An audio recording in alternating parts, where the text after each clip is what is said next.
धन्यवाद सभापति महोदय। हम करें बात दलीलों से तो रद्द होती है, उनके होठों की खामोशी भी सनद होती है। कुछ न कहने से भी छिन जाता है एजाज़े सुखन, जुल्म सहने से भी जालिम की मदद होती है। सभापति महोदय, मैं राष्ट्रपति के अभिभाषण पे अपने बात रखने के लिए खड़ा हुआ हूं। उस दिन देश की संसद के गलियारों में सरकार की तारीफ करती हुई महामहिम की आवाज गूंज रही थी, तो उधर मेरे कानों में हसदेव के जंगलों में आदिवासियों को जिंदगी देने वाले पेड़ों पर चलती हुई कुल्हाड़ी की आवाज गूंज रही थी। सभापति महोदय, इस तरफ महामहिम के भाषण पर प्रधानमंत्री जी संसद की मेज थपथपा रहे थे और उधर उत्तराखंड की अभागी बिटिया अंकिता भंडारी के इंसाफ की आवाजें मध्यम पड़ती जा रही थीं, जो आज भी पूछ रही हैं कि आखिर वो वीआईपी कौन था जिसके लिए अंकिता भंडारी को मार दिया गया।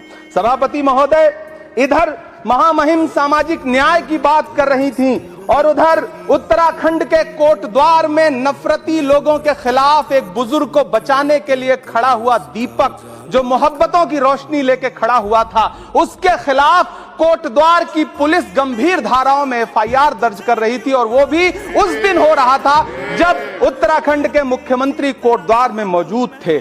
ये नया भारत है जहां दंगाइयों के खिलाफ एफआईआर नहीं होते, बल्कि अमन और मोहब्बत की बात करने वालों के खिलाफ एफआईआर दर्ज होता है। यह नया भारत है जहां असम का चीफ मिनिस्टर खुलेआम संवैधानिक प्रोटोकॉल तोड़कर कहता है कि मुसलमानों को इतना टॉर्चर करो कि वो राज्य छोड़ने पर मजबूर हो जाएं। वो कहता है कि अगर कोई मियां रिक्शा वाला 5 रुपए मांगो तो उसे 4 रुपए दो ताकि वो परेशान हो सके। ये नया भारत है जहां बरेली में खाली घर में नमाज पढ़ने पर पुलिस मुकदमा दर्ज करती है।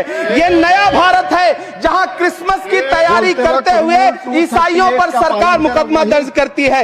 ये नया भारत है जहां जम्मू कश्मीर में नीट का एग्जाम क्वालिफाई करने वाले 50 बच्चों में अगर 42 मुसलमान होते हैं तो फिर मेडिकल कॉलेज की मान्यता ही रद्द होती है और जश्न मनाया जाता है। महामहिम राष्ट्रपति का भाषण में सुन रहा था। सर, यह नया भारत है जहां मध्य प्रदेश के बैतूल में बच्चों के स्कूल बनवा रहे मोहम्मद नईम का घर स्कूल इसलिए तुड़वा दिया जाता है क्योंकि वो स्कूल बनवा रहे थे। ये नया भारत है जहां कोर्ट का स्टे होने के बावजूद बनारस की दाल मंडी में सैकड़ों दुकानें तोड़ी जा रही हैं क्योंकि रास्ता चौड़ा करना है।